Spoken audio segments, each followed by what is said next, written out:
એટલે બહુ મોડેસ્ટ middle class ફેમિલીમાં મારો જન્મ થયો હતો. મારા ફાધર હજુ તો અપકમિંગ નવા જ પાસ થઈને પ્રેક્ટિસમાં આવ્યા એવા ફિઝિશિયન હતા અને સ્ટ્રગલિંગ સ્ટેજમાં હતા. મારા મધર હોમ મેકર હતા અને રહેતા હતા. અનફોર્ચ્યુનેટલી હું 5 વર્ષનો હતો અને મારી સિસ્ટર 6 મહિનાની હતી ત્યારે મારી માતાનું અવસાન થયું. ઓકે.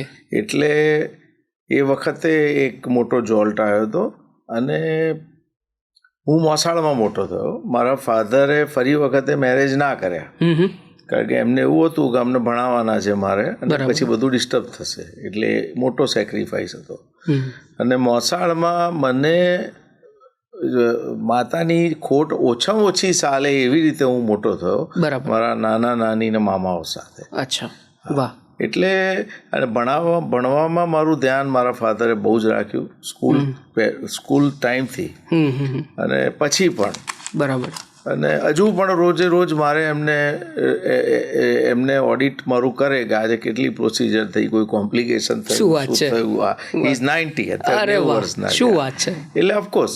અને એ હજુ એ ઓડિટ મારા સન જે કાર્ડિયોલોજીસ્ટ છે ડૉક્ટર અમન પટેલ એની સાથે પણ આ વાત કરે. શું વાત છે. એટલે આ એમની એક આખી પદ્ધતિ હતી કે આ જ રીતે હોય અને દરેક વસ્તુ કમ્પાર્ટમેન્ટલાઇઝ કે આ કરવું હોય તો આ જ રીતે થાય, આ કરવું હોય. અને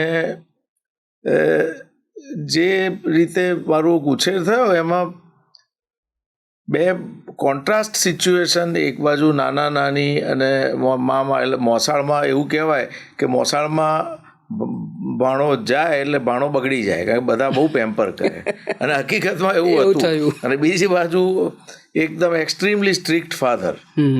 એટલે that was a good balancing act even on my part. બરાબર છે, 2 બાજુ બેલેન્સ કરવાનું.